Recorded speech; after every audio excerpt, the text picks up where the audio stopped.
We are live here in the Cowboy studio.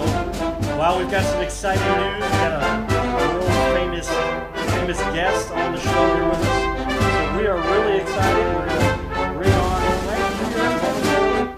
This is the Cowboy show, and we are live, streaming for you 24 hours before the big election. I'm going to go and put in my earbud here. And Peggy, tell me if you can hear me. I'll go ahead and put our live stream. So live remote, going to be on our studio wall here in just a second. Inside of our studio, we have Peggy Hubbard, world famous political expert, guru, and she knows how to make it happen. Peggy, can you hear me? Yes, I can. Well, you are now live on the Cowboy show via remote. Thanks for joining us today. Tell us a little bit about some of the excitement we've got going on here in the next 24 hours. Well, no. Right now we are 24 hours away from electing a new president or re-electing Donald J. Trump back into the White House. And as you all know, it's been a very contentious race. It's been a whole lot of laptop gate, China gate, a lot of investigations that are going on right now. As you all know, Twitter and Google and as well as Facebook are being called on the carpet by Ted Cruz. Basically, they are silencing free speech. They're silencing the press. Twitter actually gave New York Times back Twitter page as a day, but there's a lot of things going on social media, and possibly the rule of their 230 status. That's to keep them from being liable from lawsuits, and they're protected. So there's going to be a lot of changes coming down for social media, I'm thinking, after this election, because people like myself who are former Democrats, now Republicans, now Trump supporters. So right now what's happening with all of that is they're about to put sanctions on a lot of these social media platforms that are across the board actually working as agents, if you will, for the Biden campaign. And I was one of those individuals that were actually kicked off social media for it's been a month now since they actually put down my page. And I'm actually right now in Facebook jail for reporting on the Joe Biden story. So here it is, 24 hours before the election, and it is getting crazy out there, and a lot of things are happening. So it's kind of scary right now what's happening out there on the streets. Well, and I'm with you, and I understand. I felt a little bit of this censorship, not to the scale you have. I mean, when you've got 400,000 followers like you do, they must be threatened by the impact that you can have because of the following that you have. And it's just amazing to me that they could even begin to try to get away with this in America, right? This is the land of the free, home of the brave, and the First Amendment is at its core. How is this even possible? And I've studied a little bit. There's some laws that were recently changed, one by Barack Obama in 2012, where they said effectively, if there's any kind of media that the media wants to put out there, whether it's true or not, it can be put out there as propaganda. That used to not be true since 1948. On the other side of that, though, they can selectively censor the people that they feel that they don't want to hear from. How is that possible in America? It's because of this, what I call deep state. I call it the swamp as well, where right now the Democratic Party is now so far left-leaning. They're leaning so far left, they're not even considered the Democratic Party anymore. They're more a socialist party. They're censoring everything we read now on social media. They're censoring everything we talk about on social media. And this is just a glimpse, a preview, if you will, if Joe Biden is elected to office. And the most extreme politician outside of AOC is Kamala Harris. And she has also been caught talking about how she would run her administration. And this past weekend, when she was traveling throughout Arizona and Philadelphia and other parts of the country, she actually slipped up and says, when I'm elected president. So she's already giving us a glimpse of what they're actually are going to try to do to this country. We are now stepping into socialism and communism. If this man is elected, I'm afraid for our country. I'm telling you, I am really, this is the first time, and it's pretty hard to get me afraid. But I am really afraid about what's happening with our freedom of speech, with our Second Amendment rights. They have gone so far left, it's hard to believe that I am still actually in America right now, and that's scary.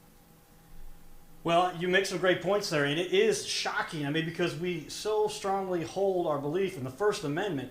And the truth is, if you can't have a fully functioning society, culture, without freedom of speech, if people aren't allowed to convey smart, dumb, on point, completely whacked out, it should be allowed no matter what it is, so that we all can at least observe it. Now, I joke that I'm really proud of our country because we have free speech, and I get to see all the craziness that people actually are thinking because they can put it out there publicly and not be shamed into submission. Right. But if they're taking that away, just think of all the creativity, all the ideas, and now you've really just destroyed our entire culture, the freedom that we stand on, the tyranny that we broke away from back in the 1700s when we the revolution against England that helped found this country and the therefore independence and subsequent wars we fought to create and maintain that freedom. It's just shocking that they've kind of slid this in and can somehow, because of the technology and the technocracies, they can control this. How is this possible? How are they a way to get away with this, Peggy? How long will it last? It's because it's the Democratic Party. Where we had freedom of the press, now the freedom of the press is only allowed if you are a Democrat, if you are for Marxism, if you are for socialism, if you are for communism. Then if you are a Democrat, you're guaranteed your voice. But people like yourself and people like me that are strongly opinionated and has a large following, as I do, I'm considered and deemed a threat because I can reach the people and they don't like that. Here it is. You got a black former Democrat, a black conservative Republican female who is pro-Trump, pro-life, pro-military, pro-police. That's a threat to anybody on the left. They want to pack our Supreme Court. So if they can't get the outcome they want, they're going to try to steal this election. And how do you steal an election? You actually stop the news. We want you to report what we want you to report, but we don't want to give you information that is vital for you to make about who you're voting for. So here it is. We got Joe Biden with his China connection. pay-to-play connection. All of these emails that are coming out on this laptop, and now they have a second laptop. So Google, Twitter, Facebook, Snapchat, Instagram, YouTube, they all want to control the narrative and get their guy elected. And if a media outlet can do that, then they are now working as agents of that particular Democratic Party. And this is what we saw during Stalin. This is what we saw during Lenin. This is what we saw during the Cold War. We can control the press. We can control the media. We will control what it is you see. And that is a very, very, very dangerous concept. If our country loses the free press and freedom of speech, that's just the tip of the iceberg of what we're going to lose in this country if they are allowed to continue to do what they're doing, and stopping us as citizens, as Americans, from seeing and hearing what we need to hear and see to make a decision on who we need to vote for and who holds our values. Google, Facebook, Snapchat, Twitter, Instagram, all of those media outlets are actually suppressing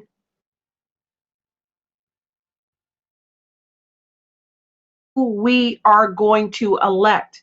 And if they're allowed to get away with this, Carter, then what's going to be next? They're going to try to pack the Supreme Court. They'll try to take away our gun rights. They're going to try to defund our police.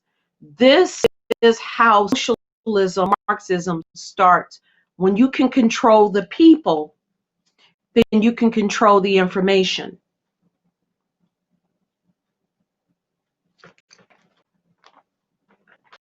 And as a free culture, since, for 300 years now, it's almost as if this has begun to become taken for granted. And this is where it's scary for most of us, because it still seems, tell me, Peggy, if this is accurate, but it's 50% of our population does not understand what is being done to them. I had an interesting discussion today with I won't say anything more than what I've said, just somebody I've known for many, many years, because I don't want people to pigeonhole them or become an issue for them. But they literally, and this is somebody who claimed to be a former Republican, and I said, it sounds like it's a particular issue you have specifically with Trump. And she said, you're exactly right. And then I felt, oh my gosh, well, here's the real issue. The issue's with Trump. She doesn't realize that many times the deep state had incorporated all sides. And so it just, Trump happens to become a Republican. So the Republicans figured out, after kind of fighting him for some time, that they better jump on with him as well. And so the deep state has really kicked in. And people that are completely fully educated, or at least to the best of my knowledge, seem to have a good understanding, still don't realize what's going on and how their liberty, their freedom of speech is being taken away from them with these tactics that come across as, hey, we're just trying to disseminate full information. Oh, but don't look over here. It's the mass media that I keep pointing to. We got into discussion about the virus, and she says, where do you see your stats? And I said, they don't share these stats. And if you want me to go dig up, I took a line from you, and I said, you can research this on your own if you have enough intuitive desire. I'm not here to run around and just publish everything for you. It's all out there, but you have to be cognitively aware to go find this data. Where is our public at? And are they really willing to, just based on a whim, because of what they've heard from the mass media for the last 70 years, give away everything they've had because of this new internet thing? They don't trust it, they don't understand it, and they rely on the mass media, which gets backed up by the internet. Where are we at in this? Are we doomed? Can we come out of this? We can come out of this. And the first thing we need to do is we need to demand that our leaders hold the Constitution intact the way it was written. And the problem that we're having right now is the far left, including the mainstream media, are actually trying to circumvent and change our Constitution. If we lose our Constitution, Carter, if we lose that Constitution and what it means, then we're going to lose it's not our democracy we're going to lose, it's the republic. People keep saying we're going to lose our democracy. No, we're going to lose our republic, because our republic is built, that is the foundation of our democracy. So if we lose that, if they try to shred that Constitution, which they have been trying to do ever since the election of Donald Trump, then we're going to be lost. And Reagan was, to me, he foresaw this. And he said, when we stop thinking about the people and thinking the government knows best what's for the people, then we're going to lose our country.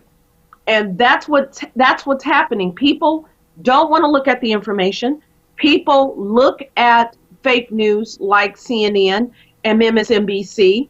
And this past Sunday, I was actually watching NBC, watching Chuck Todd already calling the election for Biden.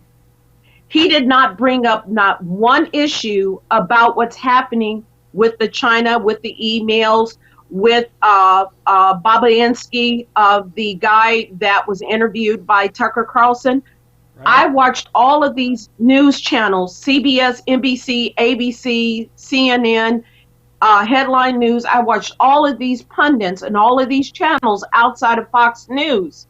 Not one reporter talked about what's happening with Joe Biden, what's happening with Hunter Biden, and all of these emails and under investigation with the FBI. Right now, none of this is mentioned. So why isn't that information given to us? Why isn't that information released by the mainstream media? Because they have an agenda. And that agenda is, we don't want you to know about this. We just want you to vote blindly. And I had a gentleman today that wanted to argue with me about the importance of me of voting all red and voting for all of these Republicans. And I said, some of these Republicans are not worth my vote, because I know what their position is on different issues. And that person wanted me to vote regardless of what those issues were. That's the problem we have with today's society. These young people are voting blindly, all because they have a disdain against President Trump. And they listen to the media when they call this man racist. And this man hasn't done not one thing that's racist that I can find. But I found on Joe Biden being racist for years. Well said.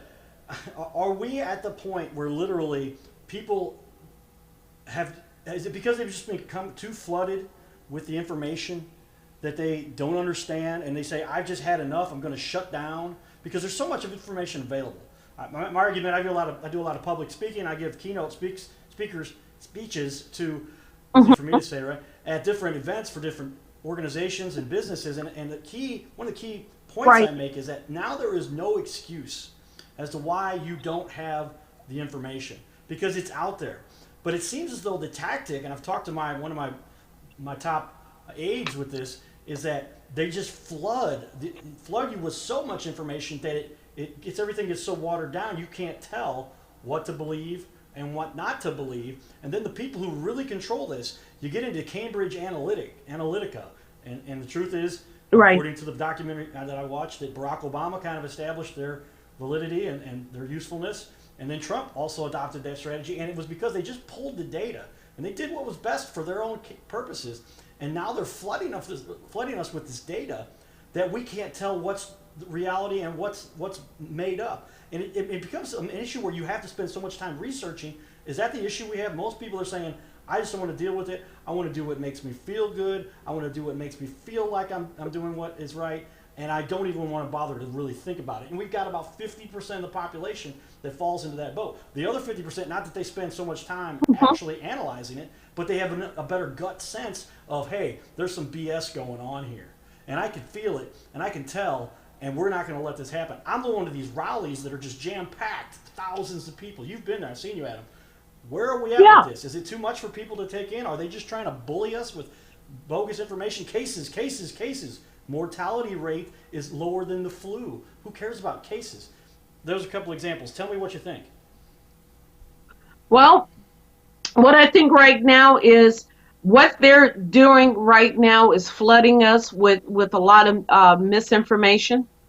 Uh, I don't take a lot of when I look at these posters, and these posters are out here saying that Joe Biden is in the lead, Joe Biden is winning in Arizona, Joe Biden is winning in Philadelphia, in Pennsylvania, and they're telling me this.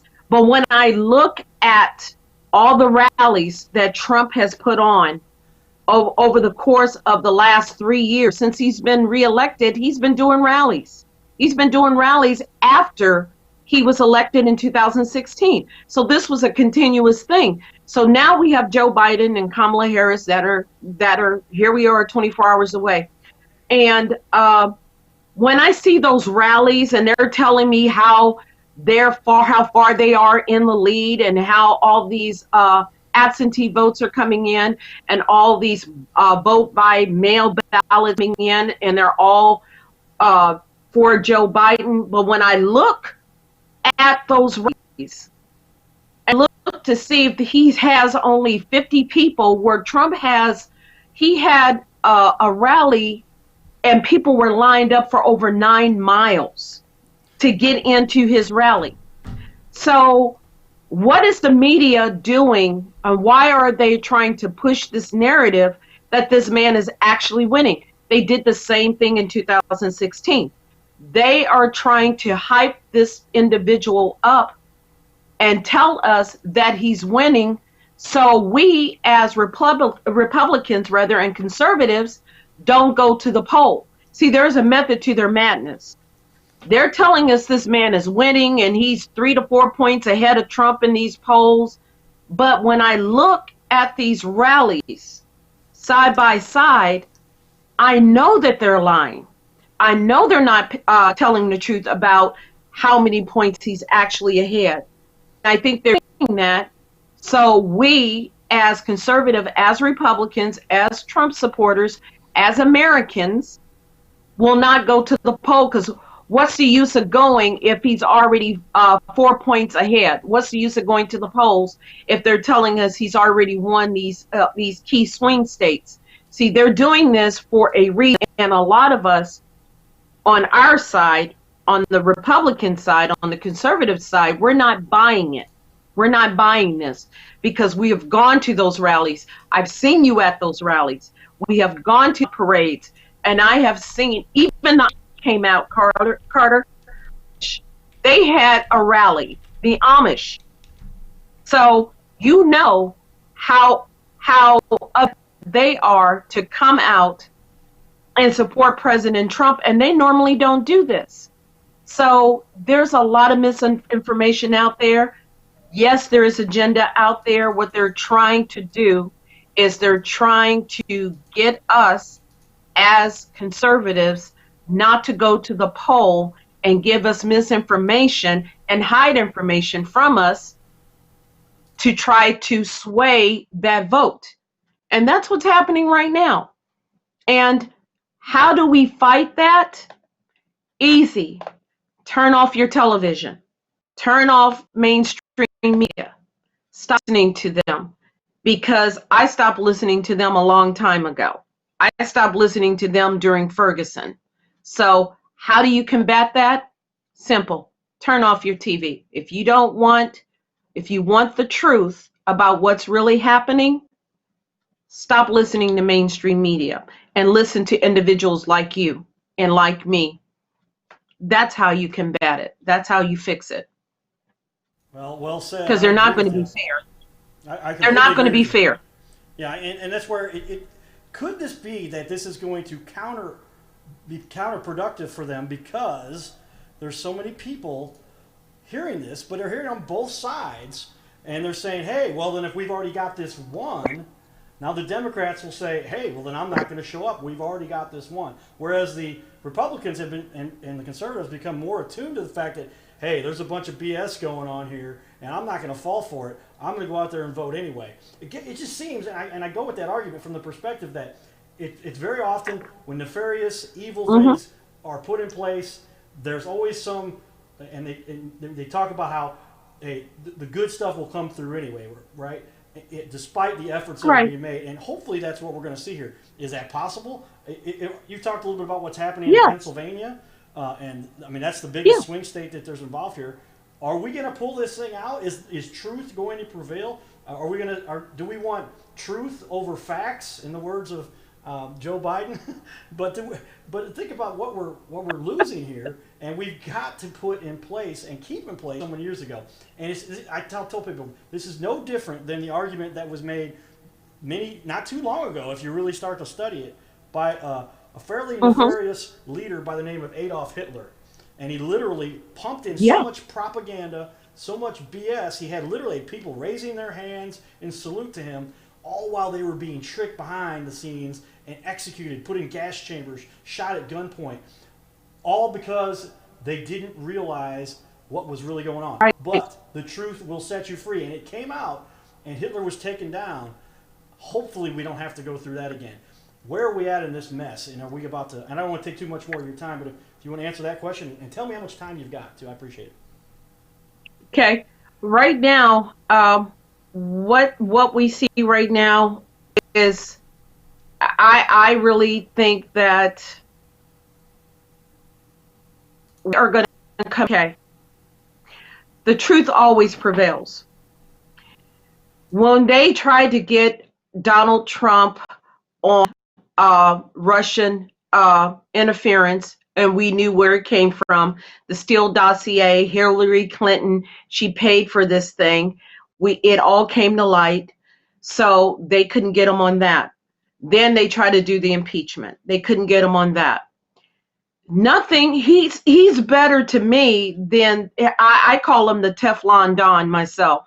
That's what I call him, because everything they try to do to this man has not stuck, and maybe he has divine intervention on his side. My grandmother always said, truth always prevails, truth always wins in the end, and it has been. And what we're going to see tomorrow, we're going to see a shockwave come through this country. We're going to see everything that the Democrats try to do, and the far left and the extremists try to do. We're going to see this blow up in their faces. We, as American citizens, are going to come out in record numbers, and we're going to vote. I think it's going to be a bigger turnout than Obama when he first ran for office. And I was one of those people who were blinded by the truth and was fed this information.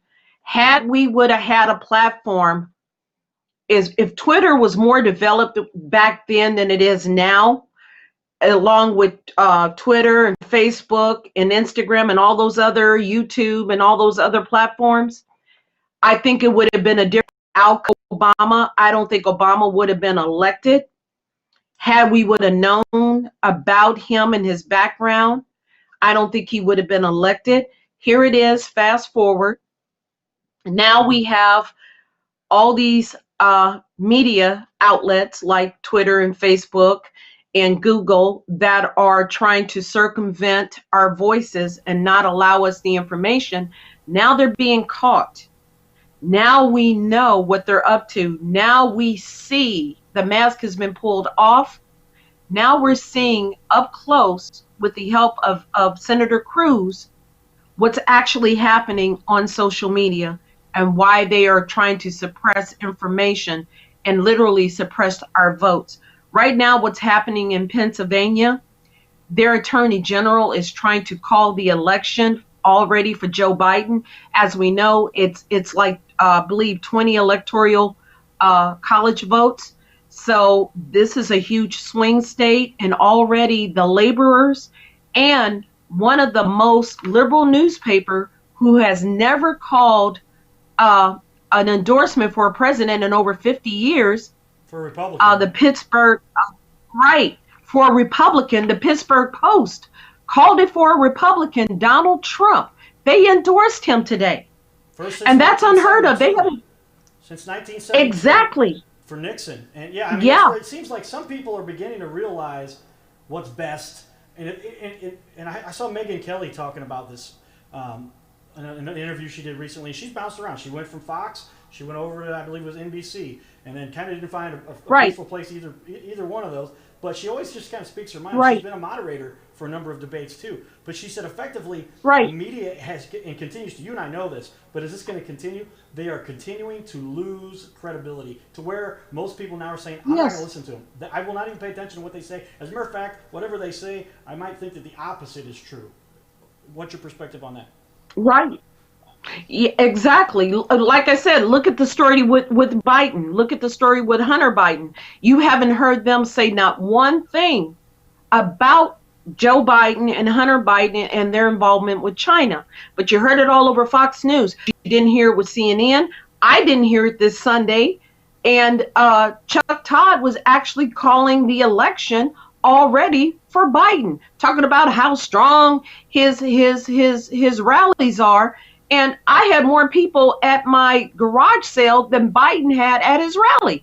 So they're trying to feed us misinformation. They tell us that they're trying to stop misinformation. Well, guess what? They're not telling us things that are detrimental and imperative for us to know about these candidates. I want to know whether or not my president is going to sell. I want to know whether or not my president is going to make a backdoor deal and circumvent our Constitution under the Logan Act and other acts that Joe Biden just blatantly broke. So they're not giving us information we need to know in order to make a sound judgment of what kind of political leader, what kind of president we want. And they have a lot of credibility. I mean, they said that CNN's, I just read it today in the New York Times, CNN's revenue went down $100 million. That's how bad their media has been. They have lost $100 million in revenue. On what? On why did they lose that? Because they're giving us misinformation, and they're not giving us the information we really need to make a sound decision. They want us to vote for somebody who is not worthy of our vote. I'm just honest. And my sister called me yesterday and said, I just voted for Joe Biden and we have different views. I said, I guess you're voted for Biden. Well, I guess, Diane, you're black. And with that, she hung up on me. Well, I'm streaming live behind us, our live stream of what we've got going on in the studio here. Peggy, you've been an incredible guest, and if you'd like to stay on, you're more than welcome. I've queued this up, and I told you I was going to re-air over the weekend. I negotiated with the powers that be to say, hey, let's air that great interview with you and Lateacha Tigue, where we really just covered what the environment is right now, and especially from two young professional black ladies who have, quote unquote, seen the light or have become now familiar with what is really going on and take no issue with sharing their perspective. And when you took the time to come into the studio, meet with us for that interview, boy, I hope it helps to enlighten a lot of people to realize what's going on and where we're at in our culture, on this little planet, in this country, and what's at stake, because the rest of the world kind of follows the United States. Our GDP is 5.3 times more productive than the number 2 country, who happens to be China.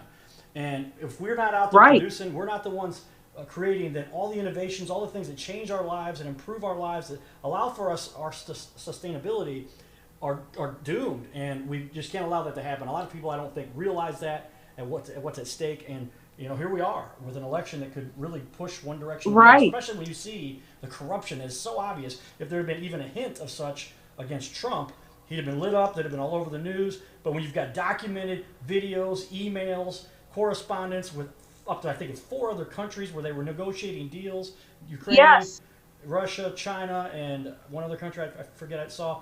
That would have been Trump would have been sunk down out of the election, but they act as if it hasn't even happened, and almost it's just kind of an annoyance, and somebody just came up with another, and I think I found somebody that said, oh, here's the real explanation, another Steele document for the dossier that was made up, and they try to make it their own again now. And it's just amazing that people will buy into this and believe it. And so this is where we're at. This is exactly where we're at, and what's happening. We're less than 24 hours out, and tried to do so much to contain this story with the Ukraine. I actually reported on the Ukraine coming down with charges against Joe Biden and was going to charge him, and they had sealed indictments. And I reported on this 9 days before the New York Post, and they shut me down on October 6th. So I already knew what was happening because I read it, I researched it, I paid attention, and I listened. And being a person that I am, people rely on me for information. They're not coming to the mainstream media except for Fox News and Tucker Carlson and Sean Hannity. They're not coming to mainstream media anymore. People want to get their information from you. They want to get their information from the judge, your counterpart. They want to get information from Lateacha and from myself and Diamond and Silk and Candace Owens and David Harris and Graham Allen. And they want to get information from us because we don't have anything invested in this except our country. Only thing we have invested in this, we're not making millions, we're not making money. But what we're doing is we're waking up people. We're telling them what they need to know. We're giving them factual and true information.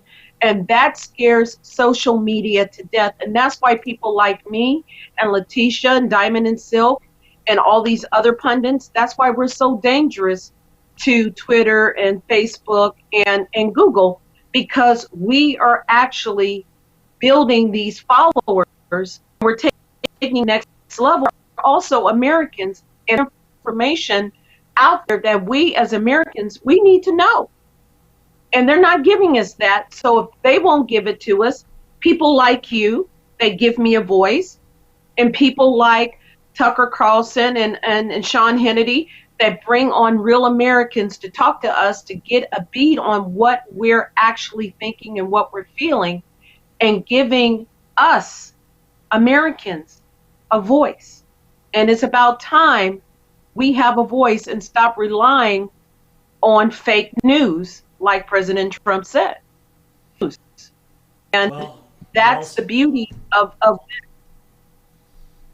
very well said. Critical to a successful, happy, entrepreneurial, life-giving, if you will, culture and society like the world has never seen before. I know we've said this many times before, but it's worth repeating, and that is nowhere in the history of the world has a country been built that has taken so many billions of people out of poverty. And they did it with a system. A lot of people say, oh, well, Americans came up with this, you guys like to brag. Well, they actually got it from a guy by the name of Adam Smith, Wealth of Nations. And so he was kind enough out of Scotland to offer his book and a different strategy based on, it took up until the late 1600s before somebody finally began to realize that this might be a more efficient method to get the best production out of these little creatures on this planet called humans. And we've implemented it, and still, I guess it's ingrained in our natural tendency as humans. There's somebody who wants to be king. He wants to be ruler. He wants to be in charge. He doesn't want to necessarily earn it. He just wants to take over and enforce himself on other people. And what they don't realize, and I've started saying this out loud, I've thought it for a long time, but I'm going to start saying it. These dictators, these socialists, these evil people who want to be in power, why would you ever want to continue with your method? It's been proven that you don't last. You can be in power for a couple of years, maybe in a couple of decades, but it is a miserable existence, and you become vilely hated by everyone who ever has become familiar with you. That is not the way you want to be remembered as a member of our culture and a human that's lived on this planet. Amen. But they don't see they can't see the writing on the wall. They don't have enough insight to realize what they're doing is destroying themselves. If you want to create happiness, become a leader that is respected, create freedom. We were born with it. It is God-given. Only humans try to take it away. But if you help to reinforce what God gave us, then you're going to and you're going to jive with the system that God created. Maybe in some other planet, some other place, Slavery, Right. impoverishing people helps and works, but that's not the way it works on this planet. And we just have to hope that enough people get enough common sense to realize. And that's where I think, final question for you, and like I said, you go as long as you like, but is it kind of exciting to see that there are still as much information is suppressed, as much BS is put in front of us? There's still 20,000, 50,000, I think 57,000 people, they said, came out at that super spreader event of freedom up in Pennsylvania, and the people somehow are intuitive enough to figure this out anyway. Yes. I found out that a lot of those people that went to Trump's rally in Pennsylvania, a lot of them were Democrats. A lot of them see the writing on the wall. A lot of them know that it is in their best interest to vote for President Trump, because if we lose capitalism and we replace that with globalism, we're not going to make it. This country will collapse. And we are the last frontier for freedom. If America falls, then no place on the earth will be safe if America falls. And we have one man that's standing between that. And a lot of people are seeing that. And a lot of people in that super spreader, as you said, a lot of those people are Democrats. And I've been getting so many messages, like I told you earlier in our phone call. I've been getting emails from Democrats saying thank you for standing up for us. I'm seriously considering more. What can I do to make steps in becoming a Republican and conservative? And I said, your first act of being a Republican and a conservative is voting for Donald J. Trump, and change your status from Democrat to Republican, and welcome to the right side. Welcome to liberty side.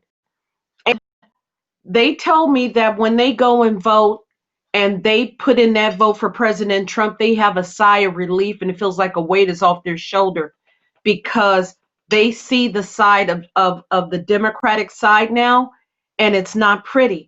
It's they don't even recognize it as Democrats anymore. They now call the Democratic Party the Socialist Party. And that's very, very telling for a blue collar worker to contact me, a Republican, black female, conservative, and say that I am no longer a Democrat. I want to be a Republican. Asked the person why he wanted to be a Republican, and he said, just like your video, Miss Hubbard, I want to be an American. And that's very telling if somebody tells you that. Very telling. Well, absolutely. And I've said exactly the same thing. My posts, I've stopped saying Democrats. I've saying these aren't Democrats. These are socialists that have taken over. And I think the good news, I think you and I've talked about this before, is that we've pushed the Democrats so far. We pushed the socialists out so far. Now they have nothing left. And the last thing they can do is just say, hey, we're going to try to push our socialist extension at you, because effectively this overarching, I think, best tuned to humanity philosophy or strategy is now taking over. And it used to be the Republicans were known for being very in favor of the super rich and the business and the elite business owners. The Democrats have taken that over, and now the middle class and the smaller business owners, which are responsible for 90% of the business in this country, are being coming over to our side. Are all being represented by the Republicans. And the Democrats have gone on the far extremes where they act as though they're taking care of the impoverished and the poor, when all they're really doing is setting them up to be keeping them stuck in the handouts, stuck in the philosophy that don't learn anything, don't improve yourself, just take these minimal handouts that we give you so that you depend on me now. And then they cater, and I think Clinton was known for this. Clinton came in and said, hey, why don't we go after the rich people? We'll promise to give them power and control also. And that's when the big switch happened, if you want to talk about a real big switch. And it just seems as now it's worked against them, because the evil and elite, the filthy rich, they aren't happy ultimately. You can't be condemning people, causing chaos for a planet that you're part of as a humanity, and live in good conscience. And I think a lot of the super elite are beginning to realize this doesn't fly with all the rest of the rich people that are common sense, that aren't screwed up in the head. And they go, wait a minute, we're not with you, man. And we've got to get the word out there. You control the media, you control the big enterprises, the technocrats, the techno, Google, Facebook, Twitter. But Right. we're gonna spread the word out despite all that. People talk about it all the time. I posted my video, but you better watch it now because it's about to get deleted. I know you've had that happen to dozens of your videos. Yeah, mine have already been deleted. And what the biggest issue I have too is you have all of these rich Democrats that are trying to push socialism, and I tell people they're rich. They already got theirs. So if we tiptoe and embark on socialism, it's always the rich that are trying to tout socialism. AOC, Ocasio-Cortez, was on just recently on the cover of Vanity Fair magazine wearing a $15,000 pantsuit. Now, this woman wants to talk about the working class and the poor, and I'm working hard for the poor, but she's on the cover of Vanity Fair magazine that just released their November issue wearing a $15,000 suit. And you're telling me you're for the work. Yeah, well, and again, it all comes back. My number one mentor has been an educator and a teacher for 50 plus years, and the most level-headed person I know outside of my father, and she's just become an incredible supporter and just lays it out, and has an incredible perspective that is just plain as day, and it's very simple if you don't get distracted with all the BS and all the things they try to use to manipulate us and the promises they make that they know they can't keep. And it's just show up on time, do what you say, help other people, and you will be happy. And be kind. That's fine. But unfortunately, I'm going to have to cut it because I have another radio show to do at 9 o'clock. So right, I'm going to do another show on the East Coast. So unfortunately, I'm going to have to go and get ready for that show. But and I really appreciate it. Anything for you, my man. You know I love you. And let's pray for the country. Let's pray for our president. And let's just pray for people. That's who I'm really concerned about. I'm concerned about our people. And when I drive through where I over here in Illinois, and driving through Fairview Heights and Hill and coming home from work and everywhere is being boarded up, it breaks my heart that we actually have to take countermeasures because of the far left's attitude with this election. And that is very, very scary when we have to start boarding up our businesses due to an election because we know some people on the left just can't take it. And it's not with us, our Republican conservatives. It's not us. We can handle the outcome, but the left, that is very scary. And I've never seen anything like this in the 37 years that I've been voting. To have it go this extreme, this is very, very scary for our country. And I just pray our country comes out stronger. Well, ultimately, it will work out because sometimes there's some hard lessons you have to learn. And once they see how they've been taken advantage of and manipulated when this all comes out, then they're going to go, wow. And I think we're going to see a mass exodus. And hopefully then we can push more of what we know is best for our humanity in freedom, liberty, and the American way. Amen, brother. Amen. Peggy, thank you again. We'll talk to you again soon. I'll be checking in with you tomorrow, see what rallies you're going to. I'm going to be up at the one we had before, and we'll be live streaming. Maybe we'll bring you in tomorrow if you get a minute, too. Yes, sir. All right, appreciate it. Okay. Ladies and gentlemen, world-famous political expert Peggy Hubbard. Peggy Hubbard has just changed the world, set the world on fire. She's over in Belleville, Illinois, and we appreciate her coming on the show tonight. Thank you, Peggy. Thank you. All right. So, ladies and gentlemen, thanks again for tuning in here. We're going to play for you live our live stream of the Cardinal Cowboy with the Cowboy Judge Show.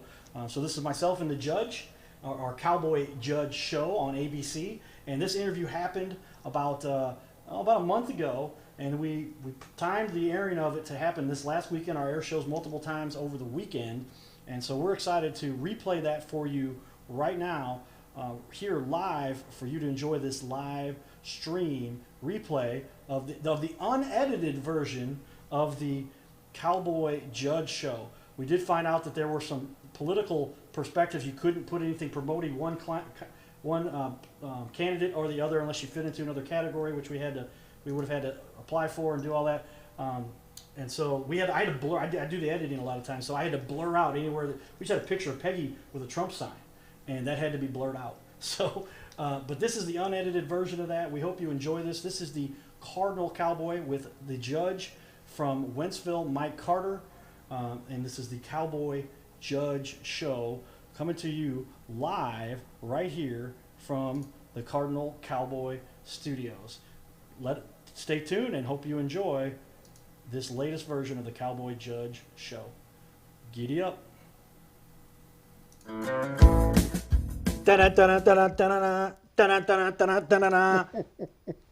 Breaking news. We have a interesting political world out there right now. Man, you ain't kidding. And we've got a couple people in here to talk about their history of what they love about this country and where we're going with it right now, Judge. Welcome to the Cowboy Judge Show.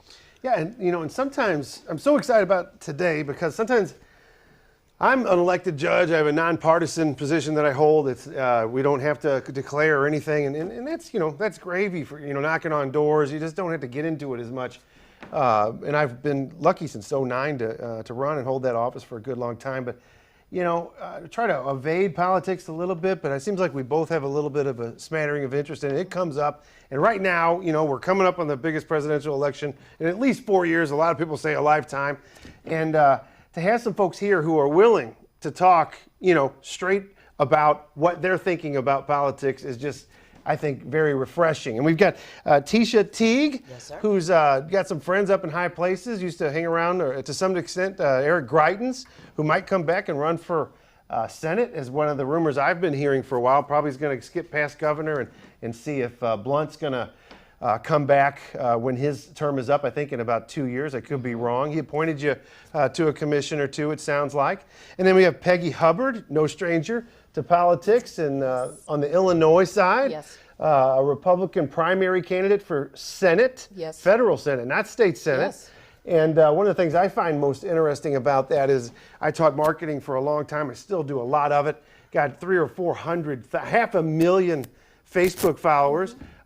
No disrespect to Tisha, because she's got a lot of Facebook followers too. I just happen to have been a little bit more familiar with Miss Hubbard's. And I guess all of that started with your original push up in Illinois. I always think up because Chicago is Illinois in a lot of ways. As a senator, yeah, there's no way you could say that. All their governors live in Chicago. They don't live in Springfield. From Blagojevich to Ryan to J.D. Pritzker now. And so, but how was that? Let's start with Peggy Hubbard and a Facebook following from 10 or 20 or 10,000 now to 500,000. You must have had a message.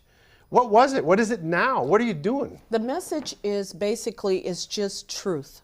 That's what it is. People want they want the truth. They just want you to cut through the crap, and they want to hear exactly what's going on, because we all know the media, the mainstream media, they like to tilt things. They like to distort reality. They like to make up their own news, fake news. And somebody like me who has no truck in the race, who has didn't have any political aspirations whatsoever, I just talked to the public. And I would talk about things that were very uncomfortable. I would talk about what's really happening in the Black community that they don't tell us, that they don't tell real Americans what's actually happening. And I grew up in North St. Louis, so I know firsthand how the world works. And it's not what you see on CNN and MSNBC and ABC News. It's real life reality information that people want to hear about. And I think that's what was my take. And my interest into all of this came from Ferguson. Oh, really? In 2015. My husband was Darren Wilson's training officer when he came out of the academy. Yeah. came out of the academy, and Darren and I are still in contact. We're Darren still Wilson was and for people who don't Right. know, the officer who was not indicted in the Michael Right, Brown right. stuff. Some people think some people thought Wesley Bell was going to probably revisit that, and did not as recently as 8 or 10 months ago. But that's where your genesis of political That's where it interest? came from. It came from that very first video that I did that went viral. And it's still going today. And it just threw me into the political spotlight, being on Hannity and Tucker Carlson and all these pundit shows. And people just kind of gravitated to me. This woman is telling us the raw, unadulterated truth about what's really happening in our country today. And so it just went from there. And so, Tisha, you, and I'm sorry, Cardinal, you know, no, this will be Judge, my you last one. So you said some names we talked off camera like we always do, and you know, Greitens, you know, throwing you into a committee or two. It sounded like, you can clarify that for me in a minute, but I happened to watch Greitens, as did the country, you know, with Right. Kim Gardner and that indictment. And, you know, we've had a lot of prosecutors on here. Prosecutor Lomar, Prosecutor Gillum, Prosecutor Becker, Prosecutor Alex Ellison. And I've always heard that a prosecutor is the most powerful position in the state of Missouri. They can make or break a life in a just with a decision in a meeting like this. And Kim Gardner, you know, a lot of people didn't understand that, and they made a dent on Greitens. And I don't want to put you on the hot seat about it, but so your political stuff, you know, how did you get in your lane politically? How did I get in my lane politically? I think from my wonderful father's sincere, what's the word I want to use, because I know he's going to be watching this. I think guidance and his integrity that he instilled in me, you know, to be kind to others, and you do unto others as you like done unto you. And I'd like to thank you, Judge and Carter, for definitely having me on, and thank you so much for all of your hard work of keeping us safe as law enforcement. Thank you. And My honor. I should have mentioned that, I'm sorry. My Yeah. honor to serve this great country and this great absolutely, nation. absolutely. I have a family of law enforcement, Department of Justice, and we'll be talking about that afterwards, but that's a whole nother show we need to talk about as well. I just think if you work hard, my mother's Democrat, and she is going to give me a lot of trouble about talking about my Republican beliefs, as well as half of my family. We have a very small family, born and raised in Chicago, Cook County Hospital. Wow. And our family moved here in 1971 to a rural area in St. Charles, which was very, they said that I probably didn't have thick enough skin to run for a political office, but I think if I was able to grow up in St. Charles County in 1971 as three blacks graduating in 87, I think my skin is pretty thick. But I just think that the Democrats, they make you believe that, you know, these programs and these different assistants are going to keep you where, uplift you and take you to the next level. I've been on programs and assistants, and it will keep you stagnant. It will keep you in a place that is not going to take you to the next level. And I just think that people need to realize if you work hard, you do right to others, and whatever your dream may be, whatever your disability may be, I just think that you can always prevail in that situation. The same with we'll talk about the disability tax credit that they're having for different businesses that they're going to be going around campaigning about. But Governor Greitens, it was I had my Facebook page was shut down or was targeted. They thought I was the one behind the woman. Oh, really? And that was very disheartening. I had a lot of hate mail. Are you the one? It's women like you. And I just couldn't believe some of the things that were coming. He had a barbecue, second annual one. I didn't make it this year. Wasn't feeling well, but his first annual barbecue that he had, I had the Post-Dispatch knocking on my front door, calling me. We heard you're at previous governor's home, what was going on there, and they just don't stop. You know, it's like they're looking for something that's not there. Well, that's what I wanted to bring you ladies on to talk about, because I know both of you fairly well, with being on the show a few times. Yes. Peggy and Lateacha and I worked together on a bunch of. I've been a guest on her radio show a few times, and working in the community on stuff. And it just seems that there's been a kind of a movement for some people who've switched from this was their perspective early on in their life to Now they're in a different place. Talk to us a little bit about what it was, and maybe it was Michael Brown, but what along, it wasn't just the Michael Brown incident. There were other principles or other things going on that when your eyes were opened, essentially to me, you told me, that caused you to realize maybe there's a different way to look at this. Can you ladies talk about that a little bit? And that is the absolute truth. It happened for me with Ferguson, and I got to watch a commander-in-chief be unpresidential. He tore apart this country. To me, and my perspective in what I saw, he actually set race relations back 50 years to me. He jumped the gun, just like our former governor of Missouri, Jay Nixon, before he even got the information, before he even knew what was going on. He threw Darren Wilson under the bus before any of the information was known. And you're talking 2015. 15, yeah. And August of 15. I remember that day because we were coming back from Sturgis, and we watched the police cars flying down the highway. And my husband got a call, and they said, "Where are you?" Because he's on the response team. And I said, "Honey, it's for you." And he picked up the phone. He said, "What's going on?" And we saw these cars just flying past. We were just getting past Lambert. And they said, "All hell is breaking loose. You got to get here." So I dropped my husband off, and I didn't see him until on CNN 4 days later. Wow.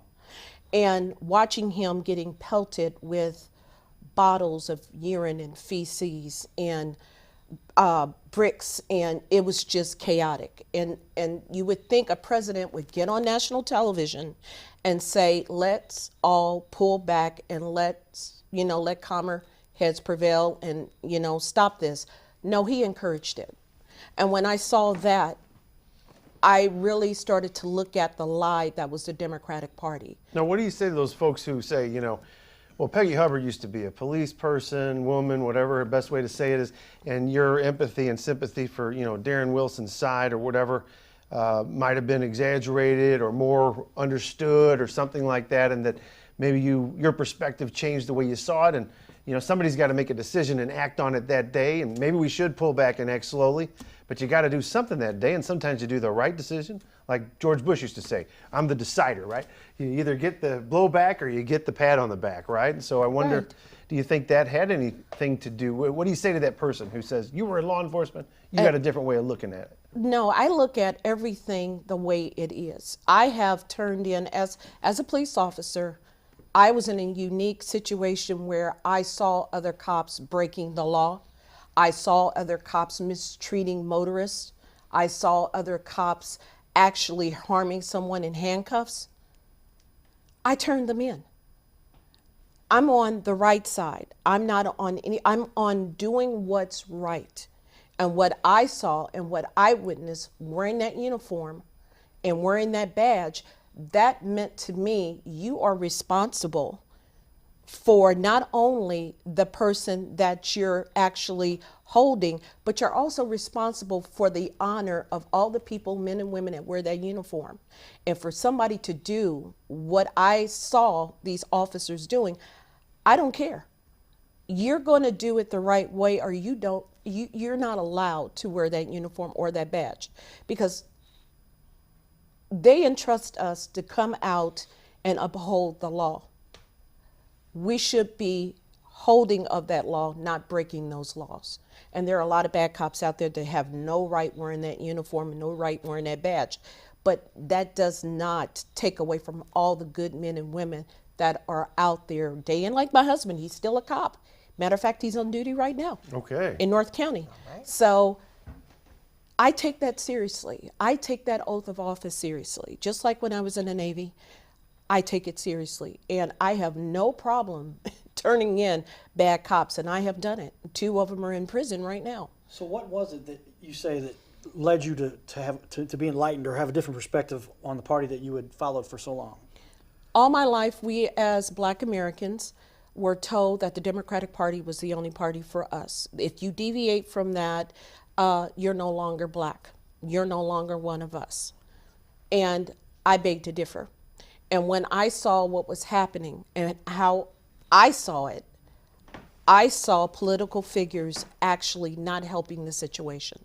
They actually tore a hole in this country, and they allowed this to happen. And maybe this was their grand plan. And this country has been so divided. It's sad, it breaks my heart, because this is not how I was raised. And I'm pretty sure it's not how you were raised. We were raised to treat people as we want to be treated back. And color is voided. But what I saw on that August day, I saw political figures actually not adhering to the letter of the law and giving out misinformation. And it actually destroyed and hurt the city of Ferguson. Ferguson will never recover from this. They can't. And it's sad.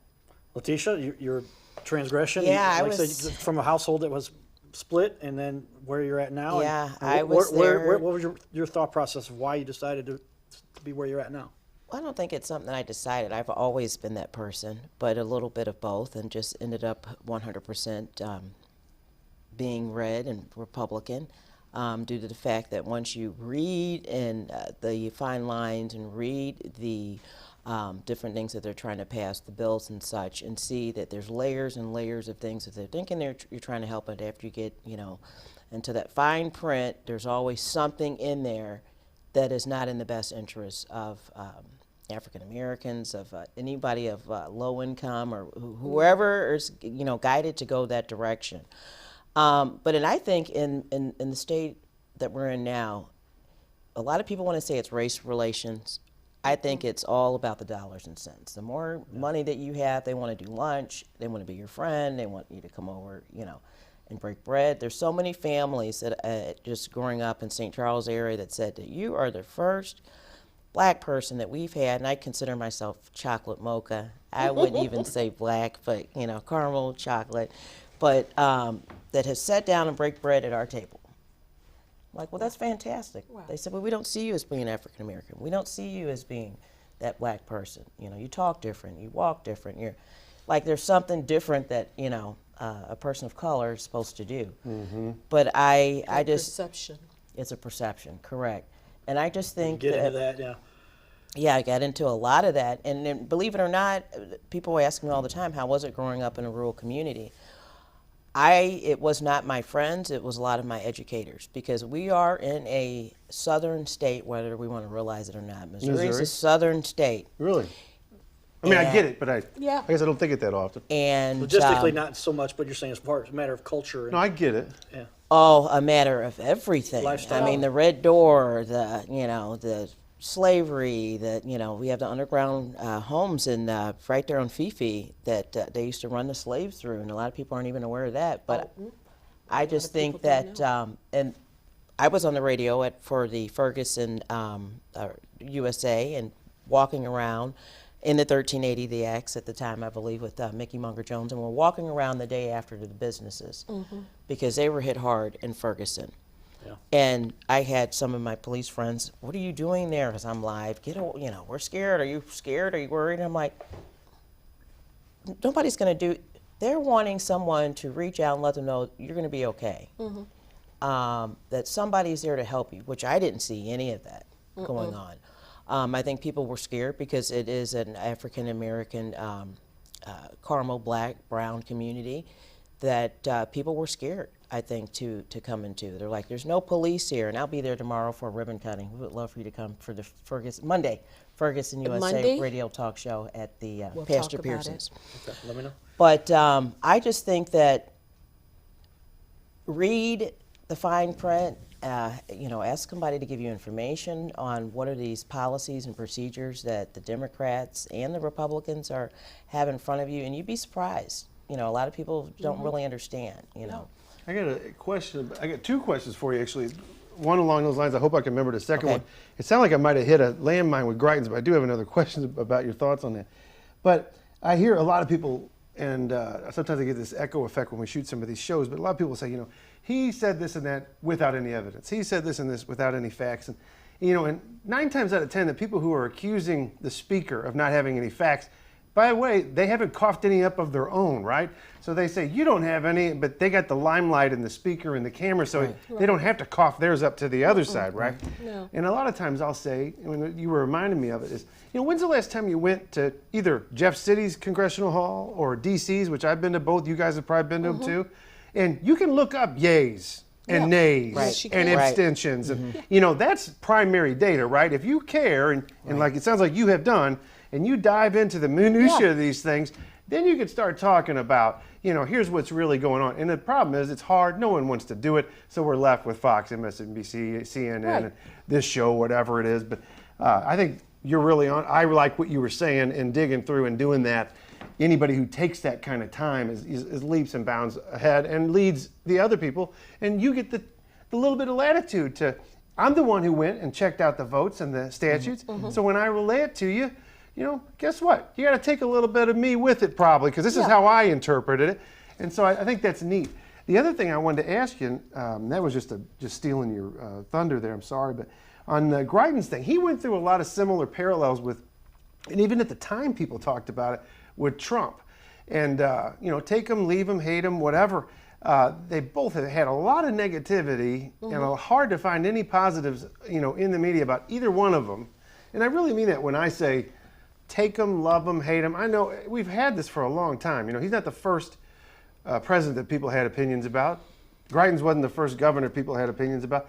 But he took a lot of heat for a long time. And I wonder, and if I did step on a landmine bringing it up because you mentioned it earlier, let me know. But do you see any parallels? Is that just old news? Or? I just think that anybody that's trying to change the status quo of what's always been is going to take the heat for things. The tax credits, the homelessness, just the union. He rocked the boat. That's the problem. I know that MHDC was a big thing he was shuffling. Just like President Trump, he rocked the boat. When he started taking away these tax credits and actually started looking at, okay, who's going to benefit from all of this? Who's going to make the money out of all of this? Who is the benefactor who's going to get the lion's share of this? It made a lot of business people nervous. And right after that, and you saw it, right after that, they came after him hard. They came after him from left field, right field, center field. They hit Greitens hard because he was actually breaking up the status quo. They couldn't have that. Same thing with me.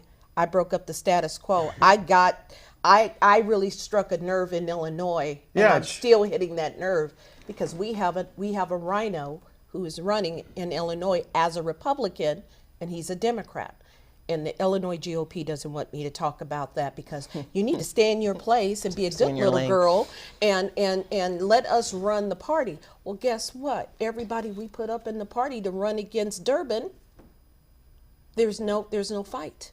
So isn't it the nature of hierarchy, government bodies, the management of humanity, right, that we've had historically, right? It's a matter of whoever's in power, they try to surround themselves with the people that are going to help them stay in power. And this has happened since the beginning of humanity. Yes, it is. And so now we're in another situation where it's very much the same. We've had the establishment now that we talked about. So we say it's the deep state, right? And here we are. And whether it was Republican or Democrat, they're all putting their people in place to try to keep the safety and security they have because they want to have the best lifestyle and the means and the connections and the access and the resources that they want. So when somebody like Greitens comes in or Trump comes in, there's going to be hell to pay for that because he's flipped the apple cart up and said, hey, y'all got to stop playing favorites. And people say, well, now he's bringing in his own favors because he's a guy with interests of his own to protect and to go after. And I just be trying to be as objective as possible. And I'm always one that is not about any particular party.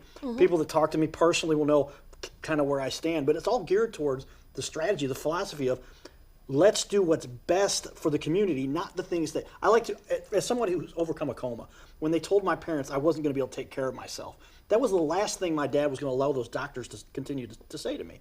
And that's because they're beginning to disable, right, to create a dependency. And that's the last thing you should ever be doing to another human being. And I think there's parts of our culture. But that's what they're doing right now. And that's what I get upset about. So talk about that from your guys' perspective as somebody who's been obviously all your life. I grew up in North St. Louis. I grew up in the hood, in the ghetto, raised by a single mother, 8 children. And my saving grace was I had uncles that stepped in and took the place of my father. And they raised us. And we were raised Catholic. Catholic faith, but we were also Democrats, and we were told not to look behind the curtain and you vote Democrat no matter what. And I had these questions. I always had this ideology in my head. I was pro-life. I was pro-military. I loved the police. Everything I thought about and everything I held dear was a Republican point of view. My first vote, and I never told anybody until I ran, was for Reagan. I was in high school, and my first vote in my senior year was for Ronald Reagan. I voted for him, and I just told this story when I was running, but I revered Ronald Reagan. I liked his ideology. I liked what he stood for, but we were told as blacks, Republicans are bad. They're not for us. And then in my awakening, I found out when I started fighting for that monument in Forest Park, wait a minute, MLK was a Republican? Sojourner Truth was a Republican? Frederick Douglass was a Republican? Hold on, wait a minute. If I'm black, why am I a Democrat? Why am I a Democrat? And when I asked my mother that question, why am I a Democrat? She said, because that's what blacks are supposed to do. And that hit me hard. That you're not supposed to think outside of the box. You're not supposed to have your own opinion. You're supposed to go along to get along.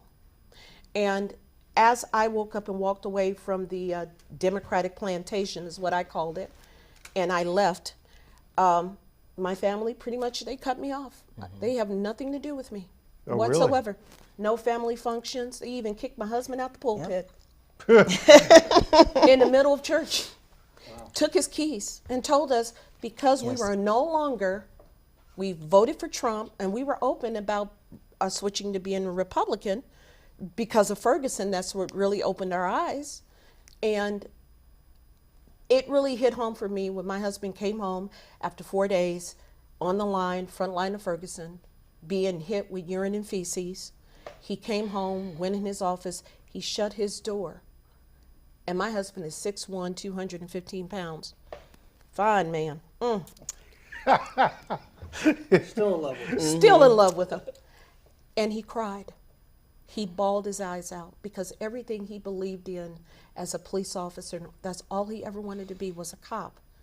He saw it shattered that night. He saw the public turn on the police. And I got mad and I made that video. And that day I decided I was done with the Democratic Party because they lied to us. They were never for us. They never wanted us. And we as blacks don't explore that. We don't read the origin of what the Republicans did for us. They gave us the right to vote. They desegregated the military. They put it into busing. They did all of this for us, the Republicans. The Democrats fought to stop this. Joe Biden, one of the biggest ones, who actually was against busing in the 80s in St. Louis as a senator. People don't know that. And I was part of that desegregation program, and I went to Soldan High School, and they bused me to Cleveland.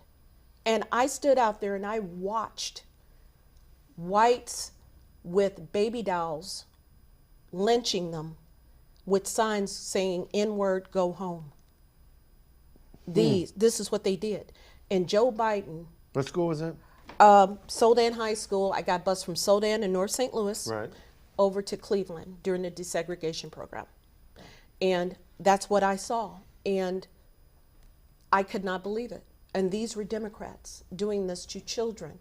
So that told me that was a little alarm in my head. If we're Democrats, why are they doing this to us? We've got just a few seconds left here. It goes fast, doesn't it? It does. Tisha, quick word about where are we going with this? What do you think is... I think the country is going to do a rebound. We have to have hope. We have to let people know, stand behind our children. Our children are going through something, that we have no idea. Love our babies, love our elderly. I'm a big passion of the elderly and children through Tisha's kids. And vote Republican and vote that red ticket. Thank Let's do it. you. Ladies and gentlemen, another exciting topic. Get out there, fight for your country, believe. Freedom is for real. You've been watching the Cowboy Judge Show. Yep. So everybody, we hope you enjoyed that live streaming of the Cardinal Cowboy Show. I'm sorry, the Cowboy Judge Show with the Cardinal Cowboy and the Judge Mike Carter. We look forward to more excitement for you and your friends and your family. Tomorrow's a big day. Get out there and vote. Go USA. We'll see you tomorrow live streaming from our event and at a secret location. And we'll be sure to share with you all the excitement. Check out our live stream tomorrow, as we will be on live tomorrow on Cardinal Cowboy live stream. All right, everybody, talk to you soon. Giddy up. It's the Cardinal Cowboy Show. Giddy up!